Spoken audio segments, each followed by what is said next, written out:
Hey guys, welcome back to Minecraft The Lost Journals. Today, we're going to be reading chapter 15, which is titled Master Architect Failed Enchanter.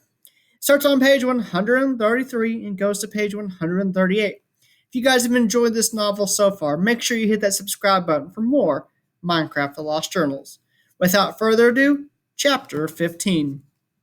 Allison opened her eyes at last, smacking her lips and grimacing at the taste of the healing potion. That's worse than mushroom soup. Max didn't think it was that bad. He wouldn't go seeking it out if he was thirsty, but he didn't mind it. Allison looked like she had licked the underside of a donkey. What happened? She asked, sitting up. Then her eyes got wide and tears filled them. She focused on Max, her lips trembling to make the words. They're gone, and I can't bring them back. Max had been prepared to defend himself against her rage again, but this was new and different. He had no idea what to do.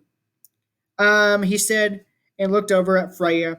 She watched them with her arms crossed, standing a few feet away. I'm sorry, I yelled at you. Max, it's not your fault. Just everything hit me. I just wish I could make a decision about something in my life, but I just react to everything. Mom was right. I'm not ready. Allison pulled her knees up and wrapped her arms around them. She put her head on her knees and began to cry quietly. Hey, it's okay, Max said, patting her awkwardly. I know you know. I'm not mad. Moreover, Freya snapped and pushed him out of the way. She wrapped her arms around Allison and held her until the tears stopped. It felt like 12 or 13 years, but it probably was only a few days, to Max's estimation. Allison looked up and sniffed, her face puffy. Thanks, I'm okay now. Good, Freya said and stood up. She went to a brewing station and tossed Allison a clean towel. Clean yourself up, and then we need to talk about your helmet. Yeah, that's right, Allie, Max said, glad to be able to get back into the conversation. It looks like I did enchant the helmet. Freya examined the golden helmet, turning it in her hands. You were right, Allison. It's got a thorns enchantment. So even though you dropped your bow, you still hurt them when they hit you. Then we saved your butt. You looked at Max. She looked at Max. That's about it, right? Max shrugged more or less. He would have liked to talk about how awesome he had been with Bonebane, but knew he owed Allison more than that. Allison looked like she was trying to remember. Thanks, she said. You didn't have to run after me. No problem, he said. Of course we did, Freya said. So, there's one thing I don't get, Allison said, wiping the tears off her face. About your uncle. I mean, he's an architect, a really, really good one. What's with the enchanting? He's terrible at it. Max sighed and sat on the floor, leaning against the wall. He wiped the remaining wolf slobber off Bonebane.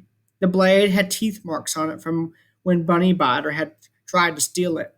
Well, you know, Uncle Nicholas, he said, the best architect in the family. He won a few awards for the ice castles he built in the north. He glanced at Freya. Architecture runs in my family. Everyone does it.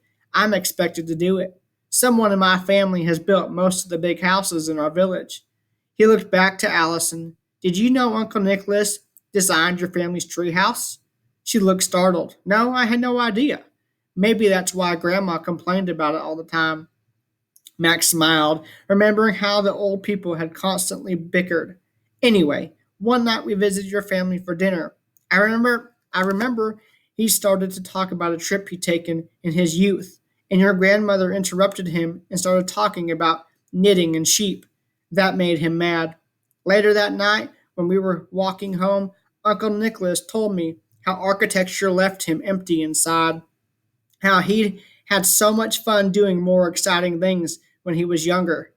He said he'd done some exploring with an archivist named Boots. They traveled around, and Boots did the brewing and enchanting, and he did the crafting and building. Boots wrote it all down. That was when he'd felt alive. He said he didn't have boots anymore, so he wanted to do his own enchanting and alchemy. Max studied his sword and decided it was clean enough. He carefully put it down on the floor in front of his feet and then sat back and looked up at the ceiling. Mom got tired of his distractions. She said he wasn't doing his part of the family job. She and Dad had to cover the work he was supposed to be doing. When they found out he had been avoiding working in the village because he was building his enchanting cabin in the woods, they were so mad they didn't want to hear that he was finally learning how to enchant stuff. Max smiled sadly. He was so proud. He would claim that he had enchanted things, but they were usually duds. His brewing was terrible, making explosive chemicals or just plain poison. But I didn't care. I loved his work. It was exciting. He sat forward and looked at the girls again. No one got excited about architecture. I liked seeing him excited, and I started to get interested in enchanting instead of building. But my parents wouldn't let me see him after he moved from the village into the woods. So I visited him when Mom and Dad didn't know where I was. He told me he'd enchanted a sword, but nothing else. I sometimes spied on him when no one knew I was there. I knew he was working on underwater breathing helmet, and I watched him while he was enchanting it. That's why you thought it worked, Allison said.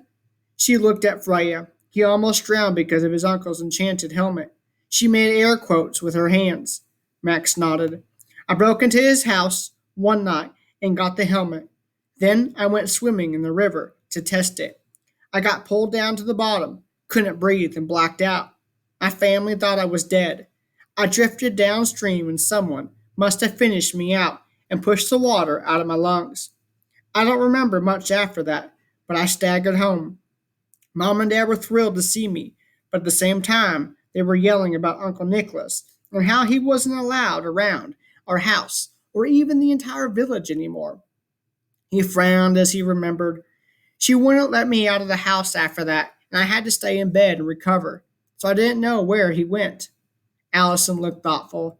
I guess that would make this around the time of the creeper attack, she said. I don't remember anything that was happening with you, except hearing you were okay after the accident. He nodded. Your parents' accident made my mom focus on someone other than me, which was great. He felt his face get hot with sudden shame and looked away from her. I mean, I'm not glad they're gone, of course. I just. Allison smiled sadly. I know what you meant. He relaxed anyway. She told me he left town, but I went back to his blown up cabin and found his journal and his notes. He left messages for my family saying how sorry he was that he had killed me and how he couldn't face them anymore. And then I found the portal. He thinks you're dead, Allison said. Max nodded. I was gone for hours. They all thought I was dead.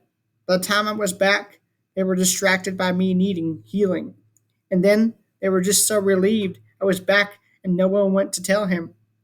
Not like Mom wanted him around anymore, anyway.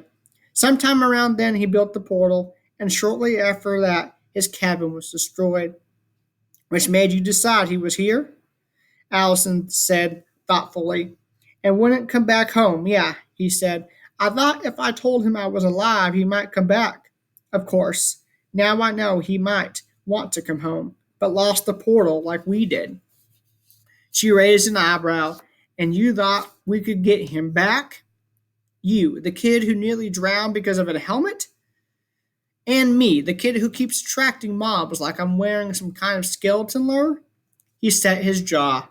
There was no one else. I started looking into the other journals and trying to figure out the things he made that worked. In the failed experiments, I tried to figure out who Boots was, but I think they parted ways years ago. Then you came to live with us, and I figured I could use your help, and you could use a little distraction. They sat silent for a moment. Then Max added quietly, He needs us. He thinks he's a curse on our family. He has no one else. Allison sighed. Okay, well, we'll find him and bring him home. He wasn't a curse, but it sounds like he sure made some cursed items, Freya said from the enchantment table. You're not helping, Allison said. Helped you, didn't I? Freya said, You both would be dead twice now, if not for me. That's fair, Allison sat up and rubbed her arm where a sword had bit in an hour before. So, what now? What now? Freya asked, annoyed. What now? is I get you to some reasonable armor and weapons, you will stop going outside in pleasant summer clothing. I didn't come here to spend all my time rescuing you too. That wraps up chapter 15. I hope that you guys enjoyed. And if you did, hit that like button, and I will see you next time.